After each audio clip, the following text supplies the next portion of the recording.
Bueno, muy buenos días de nuevo. Si habéis visto el vídeo anterior de la reacción en el crudo tras esa noticia por parte de Rusia, ahora también importante, sin duda, pues otra de las noticias que han sido referentes, que han sido claves esta mañana y sobre todo, más allá de que hayamos o no estado activos en este par, que ha afectado concretamente al yen japonés, pues sobre todo el entender qué hay detrás, cuáles son los catalizadores para poder entender cuáles son las expectativas también de los inversores y de los mercados. Esta mañana, prácticamente cuando se abrían los futuros europeos, en la sesión Eurex, se saltaba la noticia, indicando que el Banco Central de Japón podría nominar a Kazuo Ueda como nuevo gobernador del Banco Central. Recordar que Hariko Kuroda, el actual gobernador, se va a jubilar el próximo mes de abril. De hecho, marzo va a ser su última reunión al frente del organismo. De hecho, hoy mismo ha dejado titulares defendiendo su actual política monetaria y ya vamos apuntando incluso antes de la apertura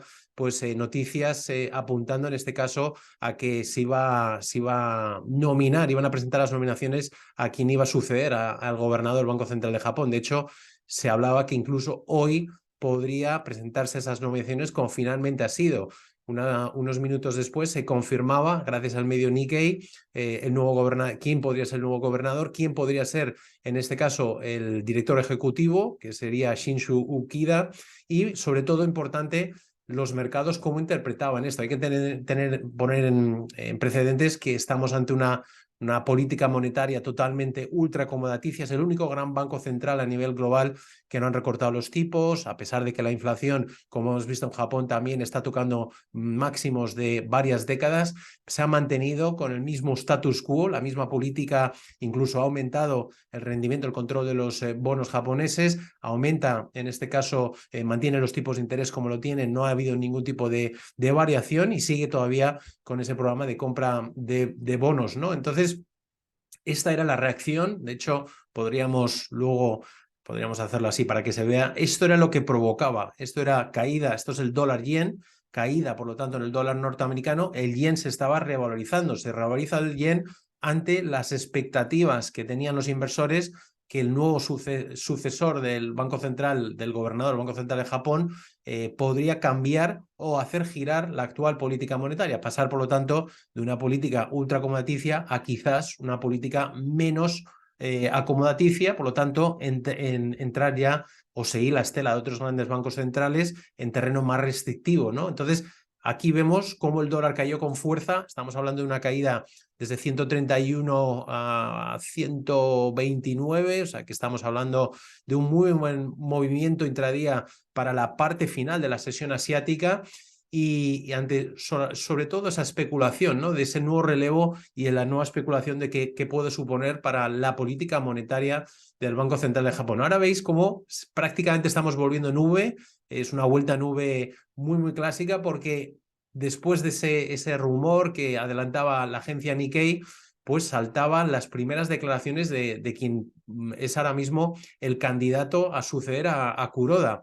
Vamos a ofrecerlas aquí, en la cual el propio protagonista, en este caso Ueda, que supuestamente ha sido elegido para ser el próximo gobernador, aquí lo podéis ver, diciendo sus primeros comentarios ante la cadena japonesa NTV, diciendo que la actual política monetaria del Banco Central de Japón es apropiada, necesita continuar con la política acomodaticia. Además decía sobre los informes de que será nominado, ha dicho Ueda, que todavía no se ha decidido nada. Como ven, este comentario lo que hacía era revertir completamente las expectativas del mercado y volvía a caer el yen ante esas declaraciones que no daban pie, al menos por ahora, lógicamente, porque primero pues tendrá que hacerse oficial el proceso del nombramiento y después conocer cuáles van a ser las nuevas políticas, pero sin duda importante, más allá de que hayamos estado dentro del dólar yen, sobre todo que entendamos el movimiento, por qué se ha producido en primer lugar esta caída en el dólar versus el yen, por lo tanto el yen revalorizándose, y aquí por qué el yen ha vuelto prácticamente a donde estábamos antes de la propia noticia, o sea, lo que sería, en el caso de que hubiera un gap, lo hubiera cerrado el gap y ahora vemos como incluso pues estamos formando aquí una cierta acumulación y haciendo una especie de bandera también alcista, pero muy importante porque esto es muy típico también de los mercados, esta vuelta nube, cuando hay noticias de este tipo, sobre todo es expectativas, el mercado se mueve por expectativas, luego cuando ya vienen, en este caso, el siguiente paso, que son, como ha sido el caso de los comentarios que ha realizado el candidato a Úbeda, pues en ese momento ha generado el movimiento, revirtiendo completamente el movimiento previo y dejando prácticamente el dólar yen donde estaban. Así que, una vez más, cómo es de importante el poder acceder a todas las noticias en tiempo real. Hoy ha sido una mañana excepcionalmente pues, más activa, sobre todo en noticias de última hora. Por cierto, también hay una noticia, sobre todo concernentes a Ucrania. Un comandante del ejército ha dicho que ha habido misiles rusos que han cruzado Rumanía y Moldavia antes de impactar en Ucrania.